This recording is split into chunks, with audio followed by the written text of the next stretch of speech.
پیارے بچوں، ایک بہت ہی خوبصورت باغ تھا جس میں بہت سارے خوبصورت پھول کھلے ہوئے تھے، نیلے، پیلے، کالے، ہرے۔ ان میں ایک پھول بہت اداس تھا جس کا رنگ کچھ پھیکا پھیکا سا، کچھ میلا میلا سا تھا۔ ایسے میں ایک بادشاہ سلامت باغ میں آئے۔ وہ پھولوں کو دیکھ کے بہت خوش ہوئے۔ انہوں نے یہ اعلان کیا کہ کل صبح جو پھول سب سے خوبصورت اور مہکے گا، میں اسی کو پھولوں کا بادشاہ بناؤں گا۔ یہ سن کر جو پھول تھا، جو میلا میلا سا دکھتا تھا، وہ اداس ہو گیا۔ ایسے میں ایک ہدہد اڑتا ہوا آیا باغ میں، اور وہ اس پھول کو دور سے دیکھ رہا تھا کہ وہ اتنا اداس کیوں ہے۔ ہدہد نے یہ سوچا، چلو میں اس پھول پہ جا کے کچھ دیر بیٹھ کے آرام کرتا ہوں۔ ہدہد نے کہا، بھائی پھول، تم اتنے پیارے ہو، بڑے ہو سب باغ میں، تم اتنے اداس کیوں ہو؟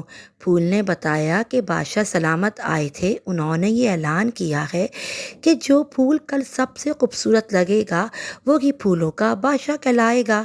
ہدہد نے کہا، سارے پھول تیاری کر رہے ہیں، تم بھی اچھے اچھے کپڑے پہنو، مہکو۔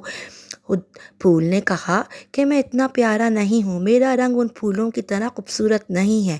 ہدہد نے کہا، نہیں، تم بہت پیارے ہو، اور تم دیکھنا، تم سب سے خوبصورت لگو گے۔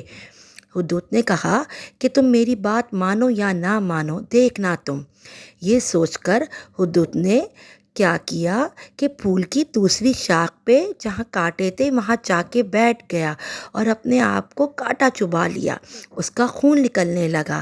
پھر ہدہد نے جلدی سے پھول پہ جا کے بیٹھا اور کہا، جلدی سے میرا خون چسپ کر لو۔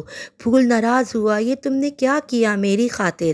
ہدہد نے کہا، سوچنے کا ابھی وقت نہیں ہے، تم میرا خون جلدی سے اپنے اندر چسپ کر لو اور اپنے آپ کو خوبصورت بنا لو تاکہ تم بہت خوبصورت لگو۔ پیارے بچوں، وہ پھول ایک دم سے گلاب کا پھول بن گیا، اور جب صبح بادشاہ سلامت آئے، انہوں نے سارے پھول دیکھے تو گلاب کا پھول سب سے منفرد لگا، اتنا خوبصورت لگا کہ بادشاہ سلامت نے اس کو گلاب کے پھول کا خطاب دیا اور بادشاہ بنا دیا۔